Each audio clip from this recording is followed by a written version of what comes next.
graders, a few shout outs before we get started. First shout out is going to Brandy yesterday from Youth Run NOLA. You really stepped up and showed a lot of leadership, and so huge shout out to you, and you very much impressed the coaches that came to see us run. Alright, we're going to get straight into it today. We're going to do something similar to yesterday. We are going to add and subtract exponents that are in scientific notation. But what's different today, and you might already notice, is that our exponents are going to be different. So the first thing I want to do when I'm solving this problem is first see what operation am I doing. I am doing addition. Are there any quick tricks when I'm doing addition? No, there are not. So I need to make sure that my exponents are the same. So take a look at our exponents. We have an exponent of 4 and an exponent of 5. Are those the same? No, they are not. So we need to make them the same in order to solve this problem.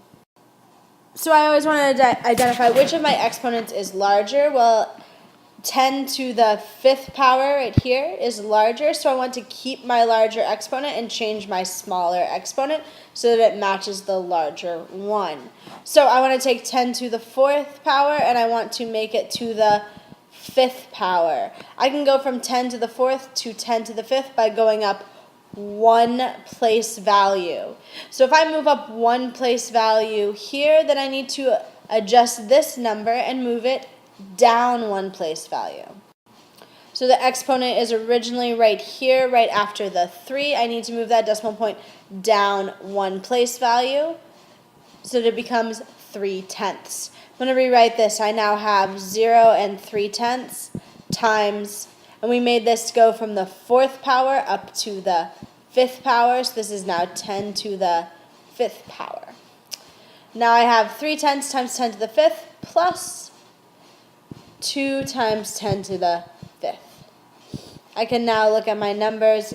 I want to add them. Are my exponents the same? They are now the same. They are both 5, so I can go ahead and add. When I add, I want to make sure that I am lining up my decimal points. So I'm going to write both my decimal points here first, and I want to line up everything else around it. I have 3/10, and I have the number 2. Where does the decimal point go after my number 2? Well, there's an invisible one right after the 2, so this is the same thing as 2.0. Adding this up, 3 plus 0, 3. Get my decimal point, 0 plus 2 is 2. I am now left with 2 and 3/10. So I'm going to rewrite that over here, 2 and 3/10. And I know that both of these had the same exponent. They had the same exponent of 5, so this is times 10 to the 5th power. Awesome, let's move on to our next example. All right. Here's our next example.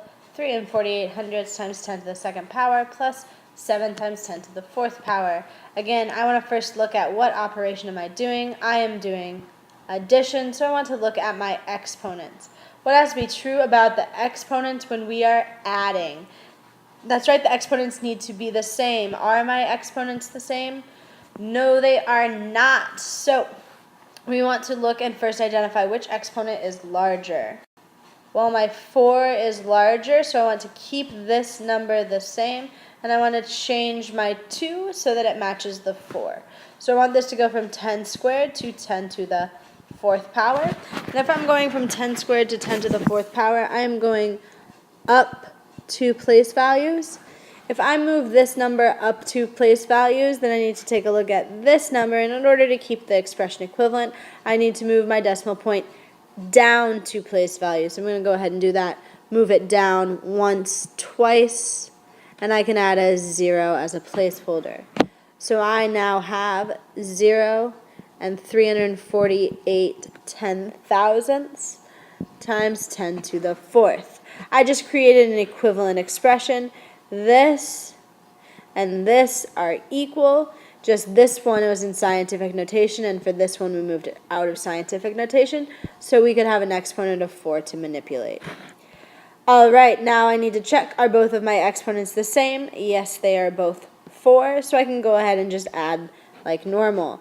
I want to make sure that I line up my decimal points. Take a look at our number over here. Where does the decimal point go on that number 7? Well, it falls directly to the right of the 7. So I know when I line up my decimal points, I have 7, point nothing or 0.0, and 0.0348. And again, I am adding, so I can add these together. I will put zeros as placeholders. I get 8, 4, 3, 0, and 7. I now have 7 and 348 10,000ths, and I know that I am raising it to the 4th power because I made both of these 10 to the 4th. I'll write my final answer over here in blue. 7.0348 times 10 to the 4th power. Awesome. One last example to do. All right. This last example, you will see, what you will notice is one of our numbers is written in standard form and the other number is written in scientific notation. So when we have one in standard form and one in scientific notation, we want to make sure that they are both in scientific notation. So let's go ahead and change the number that's in standard form to scientific notation. First, I want to decide where would that decimal point go. It needs to be between 1 and 9, so I'll put it between the 8 and the 6. And then I want to see how many times do I move this decimal point over. 1, 2, 3, 4, 5, 6 times. So I can rewrite this as 8 and 64 hundredths times 10 to the 6th power. Now I have this in scientific notation, and then this number here can just stay the same. And I'll rewrite it down here, plus 3 and 4 tenths times 10 to the 4th. Now I want to evaluate what operation am I doing. I am doing addition, so what needs to be true is that my exponents need to be the same. Are they the same? No, they are not.